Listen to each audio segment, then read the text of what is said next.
Hi YouTube, Dr. RTR here. In case you don't often come here, this is what this ugly mug looks like.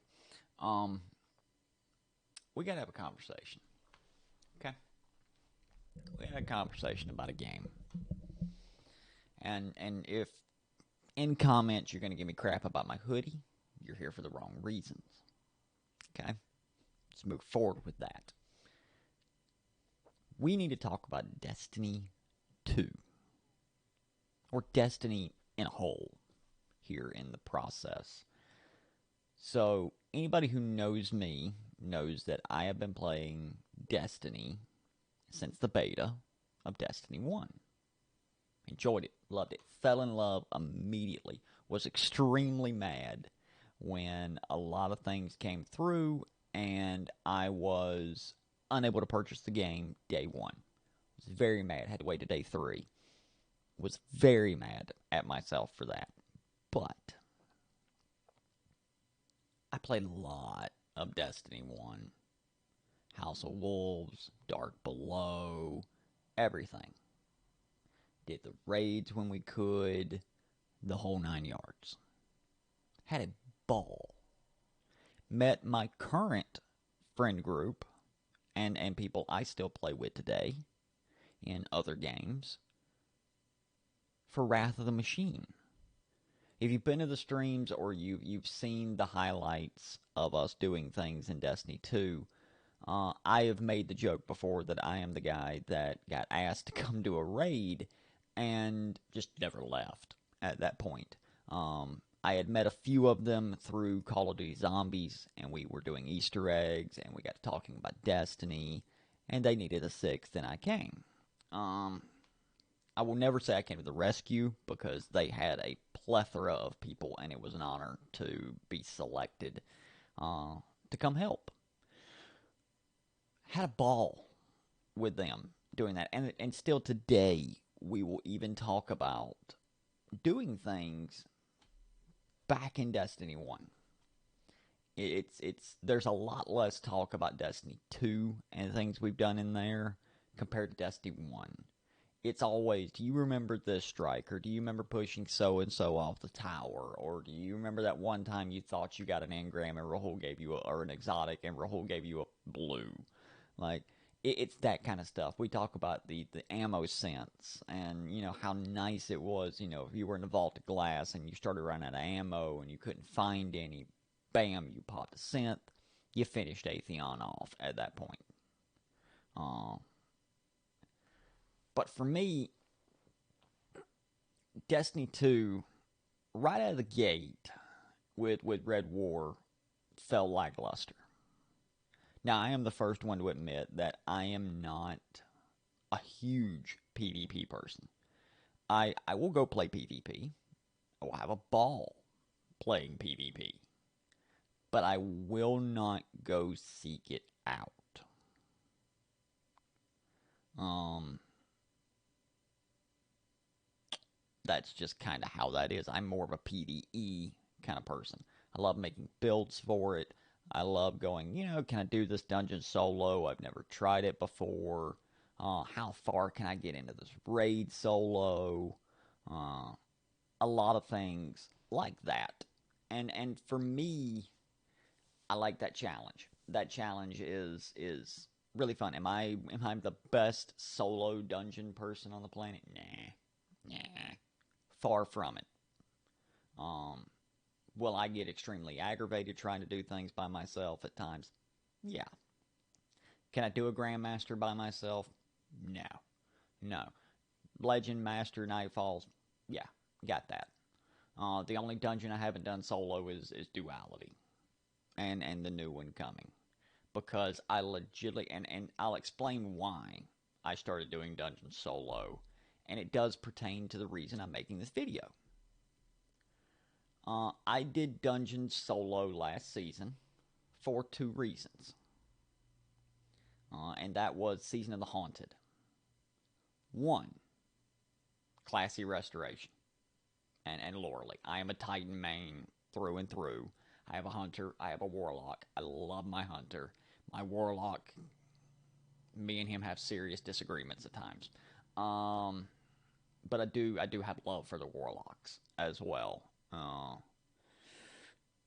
For me, the other reason I started doing dungeon solo was I was bored. I had hit that part of a very grindy season where things got boring. And once they got boring, I started trying to find other things to do. I've got friends of mine, love them to death. They took breaks away from Destiny. Do I blame them? Nah. No, I don't blame them at all. Because I have done the same this season. Season of the Plunder for me was a joke. It was an absolute joke. I know other people who think the same thing. Uh, I know others who think that this was the most badass season on the planet. Uh, because pirates. Like, if pirates are the reason you came to play this season, go play Sea of Thieves. Go play Assassin's Creed 4 Black Flag. If pirates are keeping you around, you're in the game for the wrong reason, in my opinion. I may be entirely wrong, but that's my opinion. I know having an opinion on the internet is kind of a scary thing, but we have them. For me, within like the first 3 to 4 weeks of Season of the Plunder, I just couldn't. I just couldn't anymore. I used to every season. Let's go get dredging gilded. Let's go to Gambit. Let's spend time doing that. Let's do a stream where we're going to get Gambit done. I only have a shader for it. I only have one rank for it this season. I have reset Crucible like 2 times, maybe 3. The non-PvP guy has reset Crucible and not played Gambit. To me, peak Gambit was Gambit Prime. The suits, the ability to look across and see the enemy team and know there's a collector, there's a sentry, there's the invader. Cool. Or doing challenges with the crew where 4 of us walked in with full collector suits and went, how many strike bosses can we drop on them at once? We make jokes about wanting a power fantasy. And every time we seem to get a power fantasy in Destiny, they strip that away from us. And right afterwards, there's an excuse why. And 9 times out of 10, it's PvP. I am one of the first ones to stand here and scream that we need a Destiny 3. And with Destiny 3, we need a split sandbox. PvE and PvP. If you fix something in PvP, or you change something in PvP, it should not affect what I'm doing in PvE. I'm sorry. We're god killers in Destiny lore. Do I know my lore? Yes. Yes, I do. We're legitimate god killers. But yet I can't jump and shoot at the same time without missing half of my shots. Excuse me. Next season of the Redacted, because at this moment, on a Wednesday, November the 30th, we don't know what the new season is. That's getting old very quickly. I do not like finding out what the new season is the day of the new season. You want to hype me up? Tell me on a Friday. Give me a hint. I get excited when the data miners confirm that, here's what we're looking at next season. Not Bungie. Bungie got bought by Sony for $3 billion or 3 point something billion dollars. I don't have the numbers in front of me. I'm looking at an Xbox screen on my TV.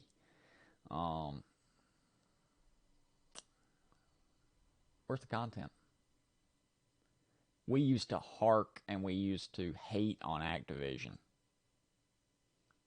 But yet when we had Activision, we had Whisper, we had Outbreak.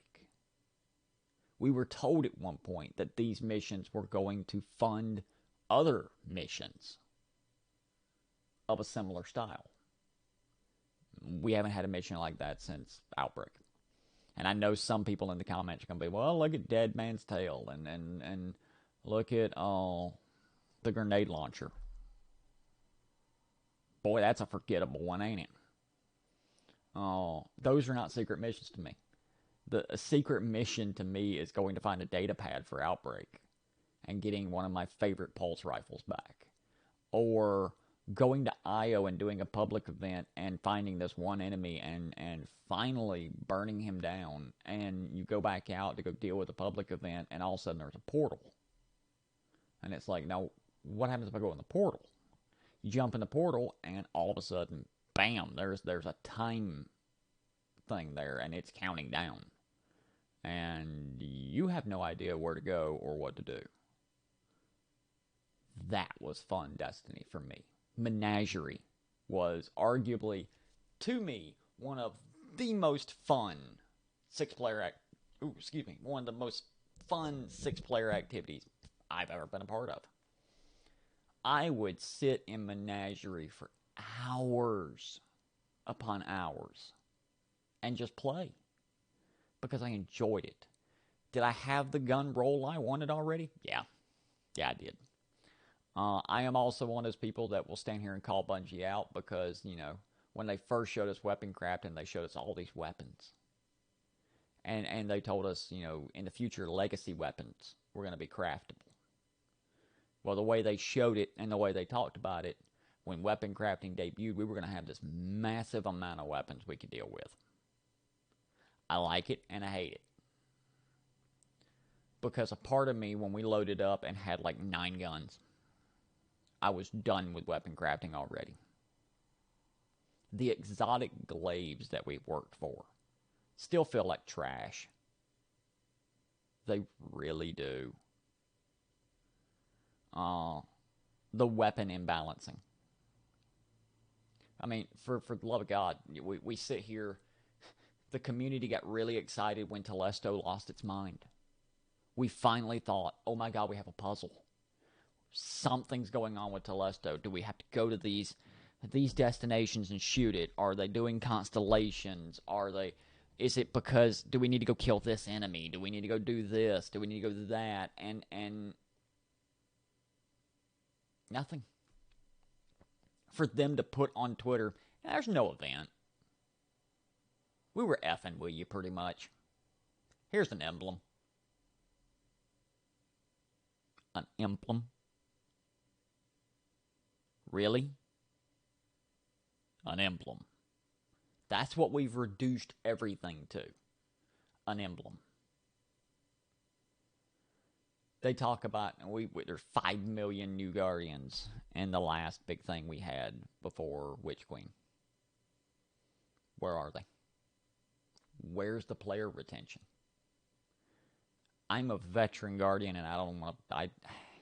I built my Twitch channel at one point around Destiny. Guess when the last time Destiny actually truly got streamed outside of us doing Grandmasters for a buddy of mine, Lethal, who wanted his Conqueror title gilded for the first time? Not since week 8 of this season. I've been playing Assassin's Creed. I've been playing Rock Band. I've been playing Yu-Gi-Oh! Monster Hunter. I've been doing all kind of other things on stream because I absolutely, within the first hour of being on Destiny, am bored. I give all praise to Grenader Jake, Sweatsicle, Clyde, to Datto, to a lot of them who play Destiny 2 religiously still. You guys got more patience than I do. And there is a love for the game, and I love the game. Don't get me wrong. I'm not just going to sit here and just go, I hate Bungie and I hate Destiny. No. It's not what this is about. This is about me and what I wished the game could have been and wish the game could be. Because I'm still going to play it. I'm going to play this next season that's coming. Kratos, who has been on our raid teams before, who has taken a break since Beyond Light, is coming back next season. Am I excited to have him back? Yes. Void, Solar, Arc 3.0. But here's the sad part. I am not excited for him to come back for the content. I am excited for him to come back to play with those 3 subclasses. To see what kind of silly things he can come up with. I'm excited to be able to craft deep stone weapons. Because in my opinion, all the raids and all the dungeons, all those weapons should have been craftable already. My opinion. Again, it's a dangerous thing to have on the internet. We're seeing the lowest numbers for Destiny 2. Veteran players don't want to stick around. They can't keep new players. I mean, for the love of God, people would rather go play Fortnite and the new Call of Duty because it has better PvP than Destiny 2 does. I could stream Destiny 1 and get more people viewing. And don't get me wrong, I'm not a massive streamer by no means. I'm ecstatic if I can get 10, 15 people. Okay? Let's just be real transparent about that. I can go stream Destiny 1 and get more people than I can watching or streaming Destiny 2. Because I don't play Trials. Yes, I have Trials armor. I have Trials weapons. I've been flawless twice. Skill-based matchmaking doesn't matter to me. Because if let's just take for an example. I load into a Trials match. Or I load into a competitive match. Or a control match. Any PvP match. I'm on one team. The guy I enjoy watching, Grenadier Jake, is on the enemy team. I want to up my game. So every time I see him, if he kills me 3 times, I want to kill him once. It's a 3-to-1 ratio for me. I'm very easy to police in that point in PvP. I don't want to get blown out the entire time, so I will up my game. I am the first one to make a comment that Destiny 2 PvP players, especially, and part of the community in a whole, has gotten lazy. You really have. We have content creators fighting with each other on Twitter over Divinity. You can't state an opinion without somebody getting pissed. And all of a sudden, you're wrong and your opinion doesn't matter. And no. You can't come to an agreement. You two can't disagree about one thing to realize that you got similar views on another side. But it's this one little PowerPoint dot that just set the whole woods on fire at that point. And you can't agree with that. To me, that's wrong. Horrible. Why? Why are you so protective over your opinion? And why? My greatest example is I got into an argument, and I'll state it as an argument, with Salt. 3 times world's first on Twitter. He stated something about Divinity. I stated my opinion. He tweeted back to me in almost a snapping tone. Because I disagreed with something. Which led to me feeling defensive and me snapping back at him over something. To a point where I could have cared less at that point about his opinion. Because I'm being defensive. Because we can't come to an agreement over a problem. Is Divinity one of those problems? Yes. Yes. Does it feel like if I go in to fight Taniks in Deepstone Crypt, do I have to run Divinity? Because his head does this the entire time. Yes. If I can put a bubble down there and save trouble, I will all day long. I really will. Okay. Do I think warlocks are the greatest thing on the planet? Yes and no. Because, they used to give an overshield. Okay? If you would make a Destiny 3 and you'd split the sandboxes, PvE could have that overshield, PvP couldn't.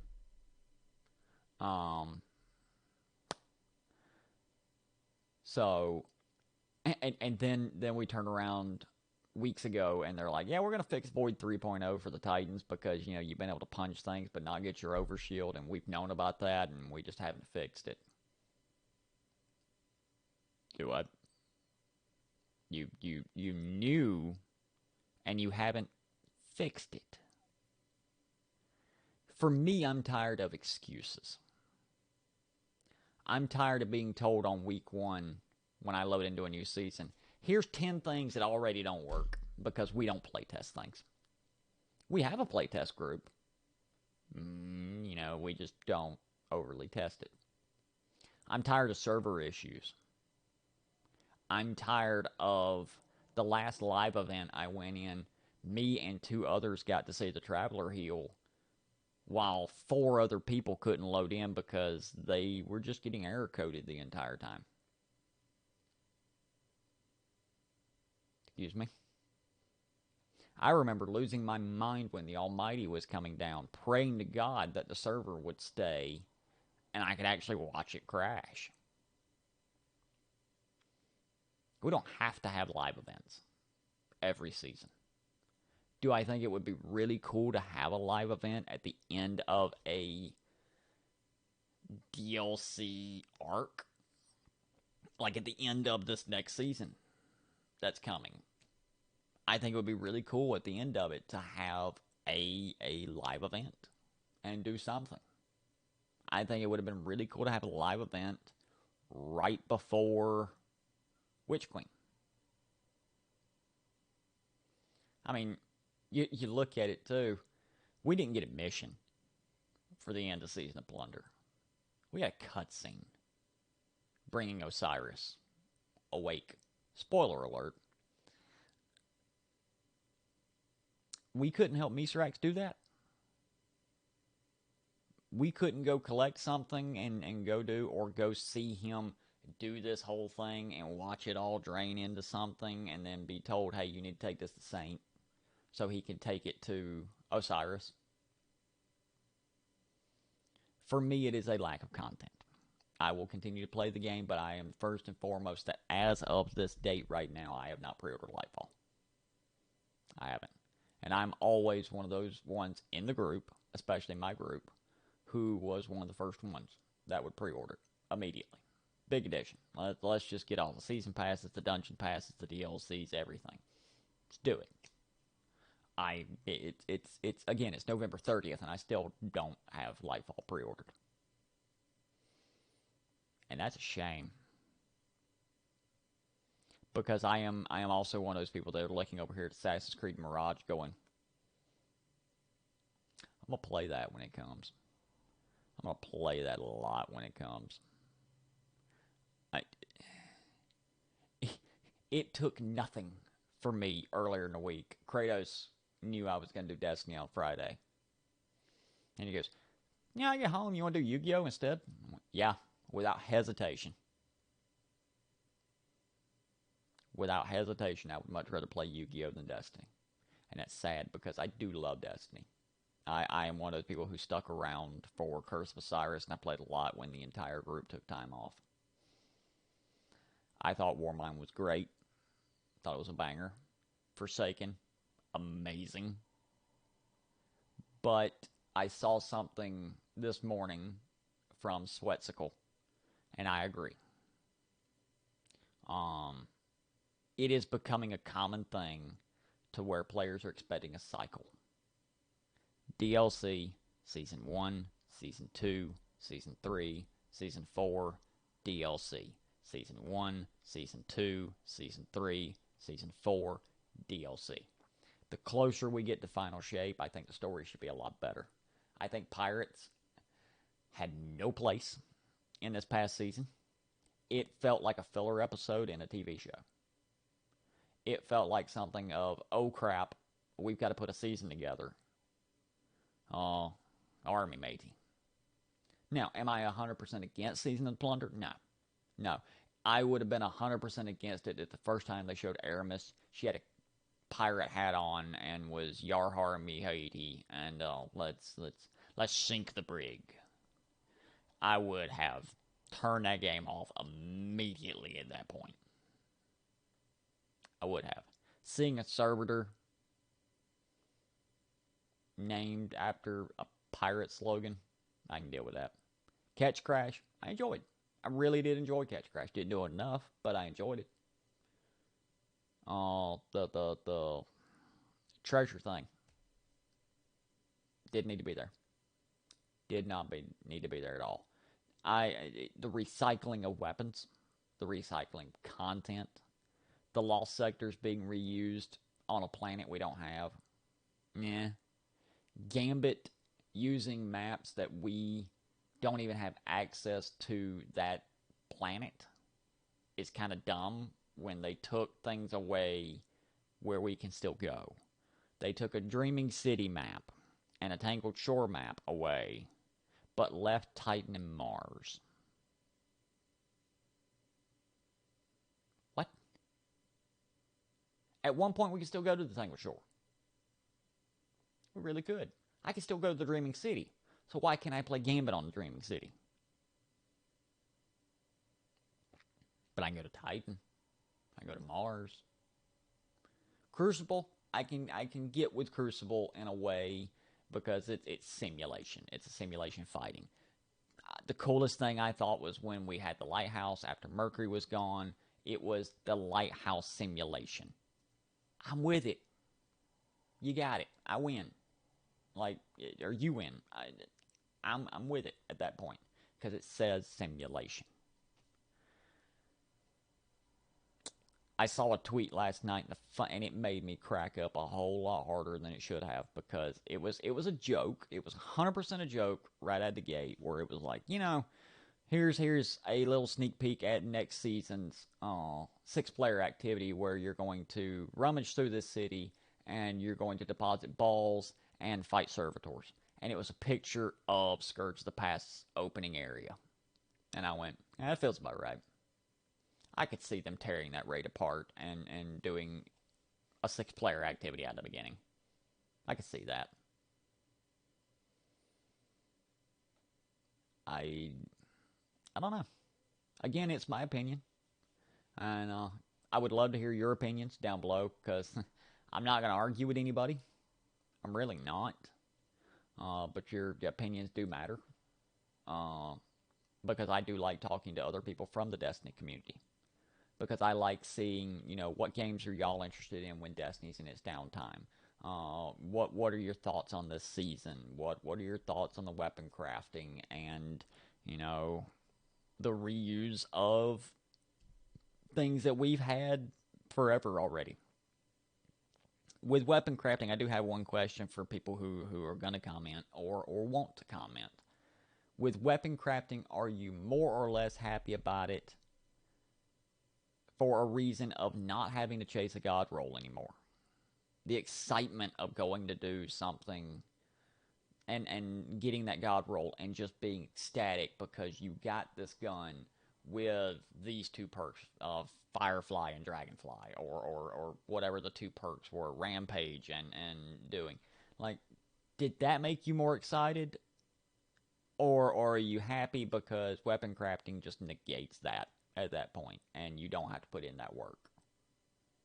Let me know down in the comments below.